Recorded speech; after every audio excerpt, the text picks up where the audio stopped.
नमस्कार, सहज रेसिपी मराठीमध्ये आपलं स्वागत आहे। आज आपण अत्यंत साधी, सोपी, अगदी 2 मिनिटात तयार होणारी कांदा टोमॅटोची कोशिंबीर कशी करायची ते बघणार आहोत। बिलकुल तामझाम न करता घरातल्या साहित्यात तयार होणारी ही रुचकर रेसिपी आहे। चला तर मग रेसिपीला सुरुवात करूया।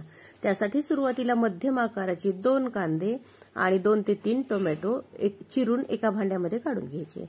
आता यामध्ये भाजलेल्या शेंगदाण्याचं कूट घालायचं, जाडसर असावं।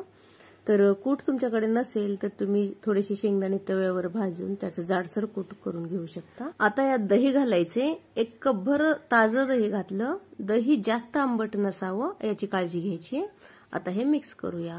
आता ही कोशिंबीर आपल्याला खूप जास्त पातळ करायची नाही किंवा खूप जास्त घट्ट सुद्धा नकोय, तर यात थोडंसं अजून दही लागणार आहे। पुन्हा अर्धा कप दही इथे मी घालणार आहे। तर ही कोशिंबीर जेवणाच्या ताटामध्ये सहज वाढता यावी, म्हणजेच वाटीची गरज याला लागू नये अशी ही कोशिंबीर आपण करणार आहोत।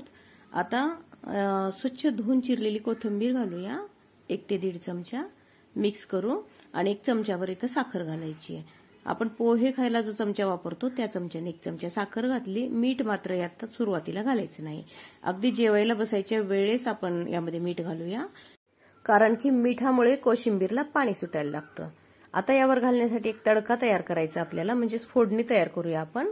तर 1 ते 1.5 चमचा तेल गरम करत ठेवलं, त्यामध्ये अर्धा चमचा जिरं, अर्धा चमचा मोहरी, 10-12 कडीपत्त्याची पानं आणि आवडत असेल तर 1 हिरवी मिरची बारीक चिरून घालायची। गॅस बंद करायचा आणि ही फोडणी आपण या कोशिंबीरवर घालूया। ही कोशिंबीर झटपट तयार तर होतेच, तेवढीच रुचकर लागते आणि जेवण मात्र ही कोशिंबीर ताटात असेल तर भरपूर जातं। तर तुम्ही सुद्धा नक्की करून बघा आणि रेसिपी आवडली तर लाईक करा, शेअर करा आणि आपल्या सहज रेसिपी मराठी या चॅनलला सबस्क्राईब मात्र नक्की करा।